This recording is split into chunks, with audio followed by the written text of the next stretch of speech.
Prezados irmãos e prezadas irmãs, estamos diante de mais um estudo da Escola Bíblica Dominical da Igreja Evangélica Congregacional do Largo do Tanque. E hoje nós vamos dar início à nossa lição 10, que tem como título A Batalha do Armagedon.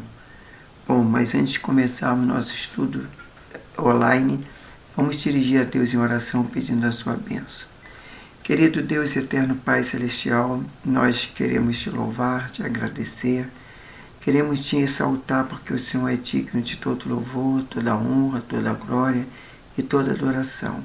O Senhor é o nosso Deus, outro bem não possuímos, somente a Ti. Agora, Senhor, venha nos abençoar neste momento, perdoe nossos pecados, nossas falhas, tudo que fazemos que não te agrada. Seja conosco nesse momento, abençoe nossas vidas, ilumina nossa mente e nosso coração, para que possamos entender e compreender a Tua palavra, e assim sermos edificados por ela. É que eu te peço, já te agradeço, em nome do Senhor Jesus. Amém. Amém, irmão. Bom, então vamos dar início à Batalha do Armagedon, que tem como texto bíblico básico em Joel 3, versículo 2, depois versículo 12 e 14, que diz o seguinte: no versículo 2, congregai todas as nações, e farei descer ao vale de Josafá, e ali com elas entrarei em juízo, por causa do meu povo e da minha herança, Israel, a quem se espalharam entre as nações, repartindo a minha terra. Agora o versículo 12. Movam as nações e subam o vale de Josafá, porque lhe me assentarei para julgar todas as nações ao redor. E o último versículo 14. Multidões, multidões no vale da decisão, porque o dia do Senhor está perto no vale da decisão. Bom, agora nós vamos ler Apocalipse 19, versículos 19 a 21, que diz, Apocalipse 19, versículo 19. E vi a besta e os reis da terra e os seus exércitos reunidos para fazer guerra àquele que estava sentado sobre o cavalo e ao seu exército. E no versículo 20. E a besta o foi presa e com ela o falso profeta, que diante dela fizeram os sinais com quem enganou e receberam o sinal da besta, e atoraram a sua imagem. Estes dois foram lançados vivos no ardente lago de fogo de enxofre. No versículo 21 e último, os demais foram mortos com a espada que saía da boca do que estava sentado sobre o cavalo, e todas as aves se fartaram das suas carnes. Agora temos o texto áureo, que nós lemos o texto básico, né? Vamos ler o texto áureo. Então se ajuntaram no lugar, em hebraico se chama Armagedon, conforme Apocalipse 16, versículo 16. Temos os subsídios para o estudo diário, que nós não vamos ler, porque é de segunda a sábado, e são vários versículos, e aí os alunos possam ler. Bom, qual é o objetivo da lição? Os objetivos são: ao término do estudo bíblico, o aluno deverá entender o que acontecerá no Vale de Armagedon, compreender o motivo desse acontecimento, inteirar-se das principais fases que acontecerá no Armagedon. Bom, temos o comentário do autor que fala da palavra introdutória. Na presente lição, estudaremos mais entre os grandes temas da escatologia bíblica. A Batalha do Armagedon representa a luta escatológica entre as forças do mal e o povo comprado pelo sangue de Cristo. Depois dela, se estabelecerá o milênio e um tempo que Satanás estará preso e os salvos reinarão com Cristo por 1000 anos. Número 1. Acontecendo o Armagedon, conforme Apocalipse 12, versículo 16. Armagedon será o lugar do ajuntamento dos exércitos dos países inimigos do povo de Israel nos últimos dias. Este termo aparece uma única vez na Bíblia. No hebraico, Armagedon significa montanha ou monte do vale do Megido, No grego, Amargedon significa reunião de tropas, conforme Zacarias 14, versículo 2. 1.1 Um lugar de muitas batalhas. O grande conflito mundial entre o Senhor Jesus e o Anticristo, o falso profeta e o exército das nações inimigas de Israel acontecerá no Megido, antiga capital da porção de Canaã, dada a Josué. Na vasta planície Ertra-Elon, que se entende por Mediterrâneo ao Jordão, a batalha do Armagedon será em grande dia do Deus Todo-Poderoso, conforme Apocalipse 16, versículo 14, e Jeremias 3, versículo 2, versículo 12 e 14. Muitas batalhas importantes foram travadas ao longo da história de Israel, em Megido, conforme Juízes 4, versículo 12 a 14, e Juízes 5, versículos 19 e 20, e Juízes 7, versículo 1 ao 22. Este lugar profético tornou um símbolo de grande batalha que finalmente libertará o povo judeu dos seus inimigos. O último passo do anticristo com o falso profeta será reunir todos os exércitos de todas as nações para esmagar e aniquilar o povo de Israel, para sempre, exatamente no Armagedon. Na enorme planície se dará grande batalha. Deus restaurará o seu povo, abatendo os inimigos publicamente na terra de Israel, conforme Ezequiel 39, 4. 1.2 Armagedon não será uma única batalha. A palavra traduzida como batalha em Apocalipse 16, versículo 14, é o vocábulo grego de polemos, que não significa uma batalha em particular, mas se refere a uma série de batalhas, em outras palavras, em uma guerra. No fim dos primeiros 3 anos e meio da tribulação, começará a grande tribulação. Quando o anticristo rompeu o pacto de paz com Israel, conforme Daniel 9, 27, ele invadirá a cidade santa, profanará o templo de Jerusalém e assentará como Deus no templo de Deus, querendo parecer Deus, conforme 2 Tessalonicenses 2, versículo 4 e Mateus 24, versículo 15. Muitos judeus fugirão para o deserto. A mulher com asas de águia, conforme Apocalipse 12, 14, e, ali em um lugar preparado por Deus, permanecerão protegidos durante 3 anos e meio. Quando o Senhor voltar como Rei dos Reis, Senhor dos Senhores, ele irá a Boza buscar o seu povo, conforme Miqueias 2, versículo 12 e 13. Agora, 1.3. O rio Eufrates no contexto profético, conforme Gênesis 15, versículo 18 a 20. A terra de Deus deu seus filhos de Israel como herança foi desmarcada pelo rio Eufrates, conforme Juízes 1,4 e 1 Crônicas 5,9, que em várias ocasiões é mencionado na Bíblia como um grande rio. Os líderes, reis e governantes, com seus poderosos exércitos, armados com mais sofisticada e avançada tecnologia de guerra, caminharão no leito seco de Eufrates, rumo a Israel para a grande guerra do Armagedon, conforme Daniel 11:40. A palavra profética declara especificamente que esses poderosos invadirão a Terra Santa, conforme Daniel 11:41. Entretanto, todos serão derrotados e mortos diante do esplendor da presença do Senhor Jesus, que virá poderoso para vencer, conforme 2 Tessalonicenses 2:8. Aí tem aqui o autor coloca em destaque o papel importante é que o rio Eufrates desempenhará no fim do tempo, tem sido comentado largamente nos círculos teológicos e também em todos os campos de estudo da humanidade. Por que tanto interesse nesse rio? A resposta está na Bíblia, conforme Apocalipse 16, versículo 12. Fatos da guerra do Armagedon. A seca das águas do rio Eufrates não será o único acontecimento no cumprimento das profecias relacionadas à guerra do Armagedon. Vários fatos terão lugar antes das grandes batalhas que envolverá todas as nações da terra. 2.1 A invasão demoníaca de Apocalipse 9, versículo 1 ao 12. Na preparação do Armagedon, no cenário profético, o apóstolo João vê sair da boca do dragão, o antideus, que na boca da primeira besta, o anticristo, e na boca da segunda besta, Espírito Santo, esses três espíritos imundos, semelhantes às rãs, como representantes da trindade satânica, esses três demônios especiais liderarão a invasão de demônios que cobrirá toda a terra nos últimos dias.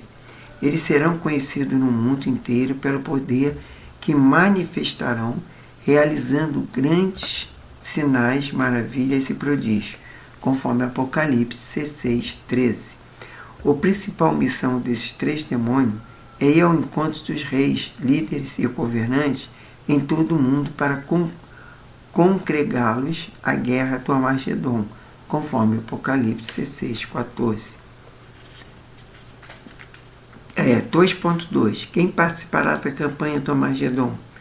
O anticristo será o comandante-geral e o grande estratégico, a política militar e o articulador. A segunda besta que sobe da terra, conforme Apocalipse 13, versículo 11 a 17, e o falso profeta, aquele que será contra o Espírito Santo na Trindade, satânica, como assessor direto da primeira besta. O falso profeta participará ativamente de todas as ações e movimentos do Armagedon.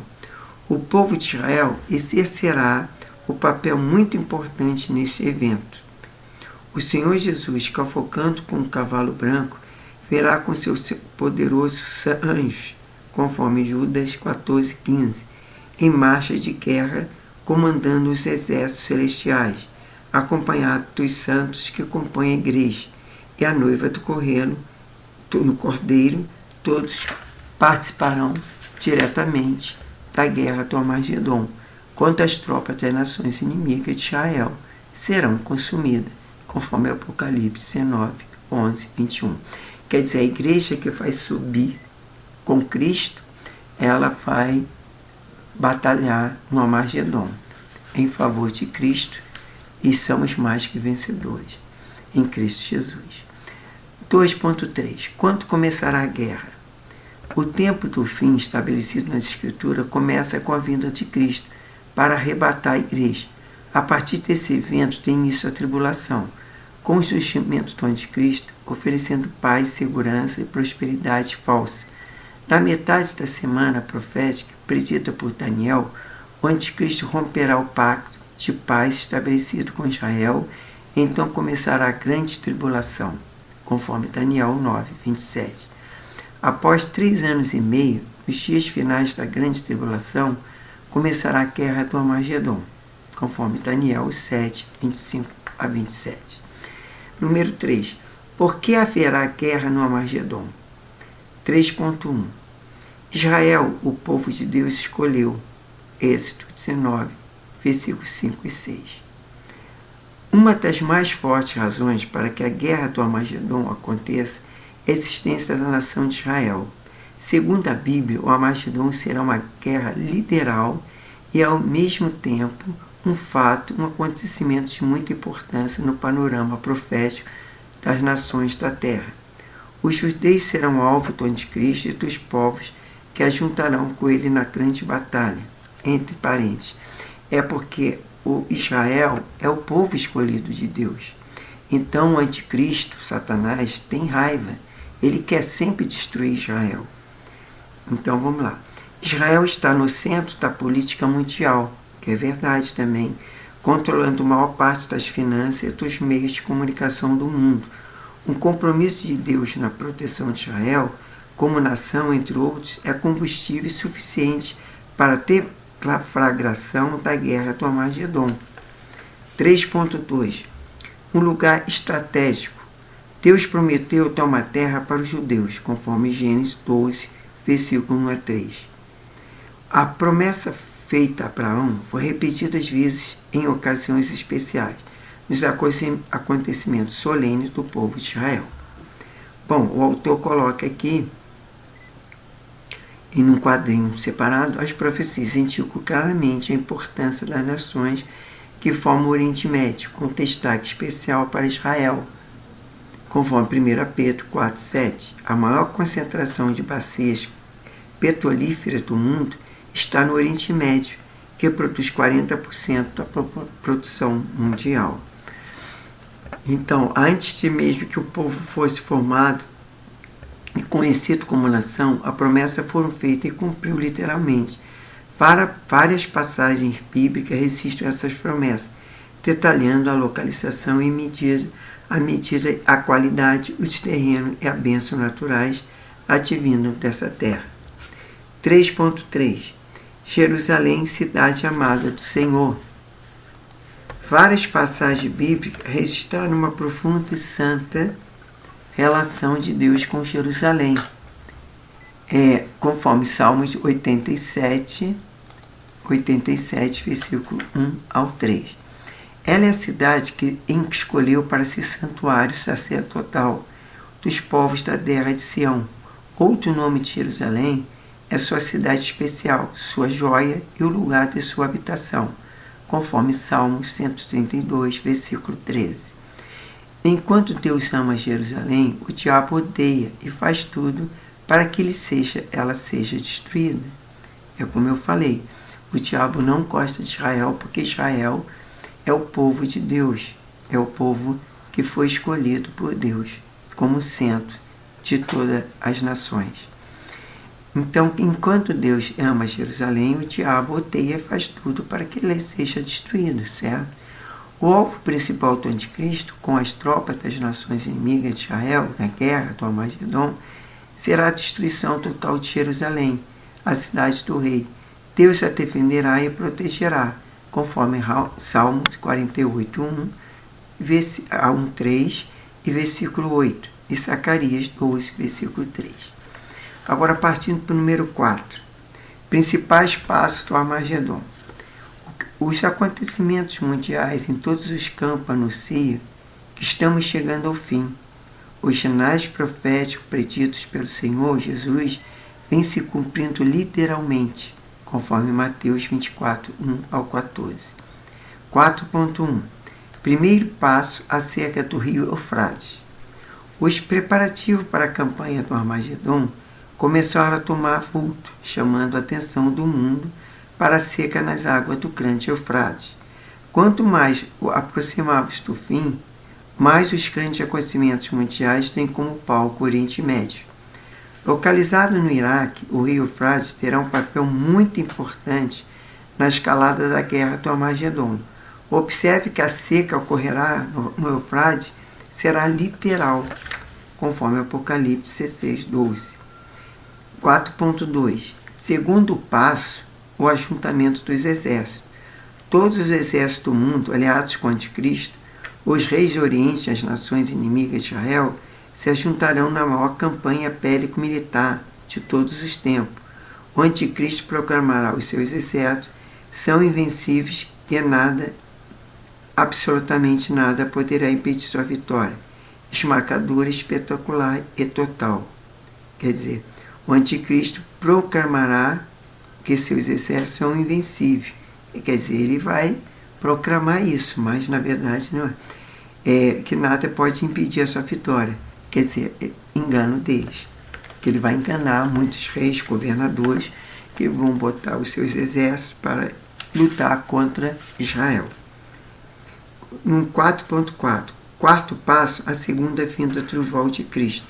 Na ordem cronológica dos eventos do Armagedon, quando a cidade de Jerusalém vier a cair nas mãos das tropas satânicas do anticristo, quando o templo dos judeus estiver sendo invadido e profanado pelo iníquo, pelo homem do pecado, o anticristo, os céus da Palestina serão abertos e os montes que estão ao redor de Jerusalém serão iluminados com o aparecimento do Rei dos Reis, Senhor dos Senhores, conforme Apocalipse 11, versículo 11.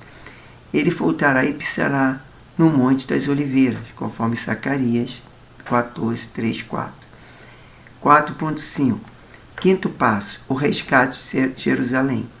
As forças do mal, sob o comando do anticristo, reunirá os seus exércitos, formados entre as nações no mundo, para a peleja, conforme Zacarias 14:2. Por outro lado, o Senhor Jesus e o Senhor dos exércitos virá com todas as suas legiões celestiais e pelejará contra as nações. Seu domínio do mal as vencerá, decretando o fim do governo do anticristo sobre a terra, conforme Zacarias 12, versículo 8 e 9, e Zacarias 14, versículo 3. E temos o 4.6, que é o sexto passo, a busca do remanescente judeu. Após a tomada de Jerusalém, as profecias indicam que o Messias irá à terra do Edom buscar os judeus que foram guardados, alimentados e protegidos por Deus no deserto durante 1260 dias, os últimos 3 anos e meio da grande tribulação, conforme Apocalipse 12, 1 ao versículo 17. 4.7. Sétimo passo, a derrota do anticristo e do falso profeta. A guerra do Armagedon chega ao seu final quando as duas bestas, a primeira que subiu do mar e das águas, que representa os povos, nações e tribos, conforme Apocalipse 17:15, e a segunda que subiu da terra, respectivamente o anticristo e o falso profeta, forem derrotadas. João, o apóstolo amado, descreve no final do Armagedon, conforme Apocalipse 19, 20 e 21. Então chegamos à conclusão da revista, que diz: o conflito do Armagedon é descrito na Bíblia como uma guerra desencadeada entre as forças do mal e o povo de Deus. Nesse tempo, final da grande tribulação, Jesus voltará e colocar seus pés no Monte das Oliveiras e derrotará pessoalmente o anticristo e seus exércitos. Israel será salvo, mas Satanás humilhado e aprisionado para sempre. Glória a Deus, seja dada a Deus. Bom, nós temos atividade para fixação, que é uma pergunta que diz: de acordo com o que foi exposto nessa lição, responda: quando começará a guerra do Armagedon? Aí a resposta: no final dos 7 anos da grande tribulação, conforme Daniel 7, 25, 27. Bom, a profecia de Daniel fala dos 3 anos e meio. Então, esses 3 anos e meio vai começar a tribulação. O falso profeta e o diabo, eles vão enganar muitos. E depois vai começar a batalha, a guerra da Armagedon. E aí Jesus volta com a igreja, com seus anjos, e vai derrotar o falso profeta, vai derrotar Satanás e a besta. E eles vão ser derrotados. E aí a igreja vai prevalecer pelos séculos do século. Então é muito interessante a gente saber essa questão da escatologia, porque a gente está aprender o que vai acontecer no final dos tempos. E muitas pessoas ignoram sobre essa questão, até os próprios pessoas evangélicas, pessoas que têm conhecimento da palavra, não estou dizendo só evangélico, mas muitos católicos que lê a Bíblia e às vezes não entende. Então é importante saber que o diabo, ele vai tentar, o anticristo vai tentar lutar contra Israel. Por quê? Porque Deus ama Israel, é o povo escolhido de Deus. Então assim, o Senhor vai livrar Israel e de Satanás e os demônios e o falso profeta e a besta serão derrotados, para a honra e glória do nome do Senhor Jesus. Bom, a próxima semana nós vamos estudar a lição 11, que fala sobre os mortos em Cristo. Tá? Então a gente vai estudar a lição de mortos em Cristo e depois a gente vai ler o milênio. Então ficamos por aqui hoje, vamos orar, agradecer a Deus por mais essa aula, por mais esse estudo e pedindo a bênção para nossas vidas. Querido Deus, eterno Pai Celestial, muito obrigado pela tua lição, por essa lição, obrigado pela Escola Bíblica Dominical Online, obrigado por cada vida que vai assistir, que o Senhor possa estar livrando nossas vidas de todo mal, inclusive dessas viroses, Pai, que tanto derrubado tantas pessoas, até no meio do teu povo, Senhor, mas que somos mais que vencedores, que o Senhor possa repreender toda enfermidade, tudo aquilo que não provém de ti, Pai. Abençoe nossa nação, abençoe a nossa família, nosso lar. Livra de todo mal, do pecado. Fortalece-nos na fé, na esperança, no amor. E seja conosco, Pai. Nos abençoe e nos guarda. Dê um domingo de paz, tranquilidade e segurança. Uma semana abençoada, frutífera. E que possamos a cada dia mais termos conhecimento da Tua palavra. Por isso eu te peço, nos abençoe e nos guarda. E livra-nos de todo mal. É que eu te peço, te agradeço, em nome do Senhor Jesus. Amém. Então, irmãos, fiquem na paz, que Deus abençoe. Até a próxima lição.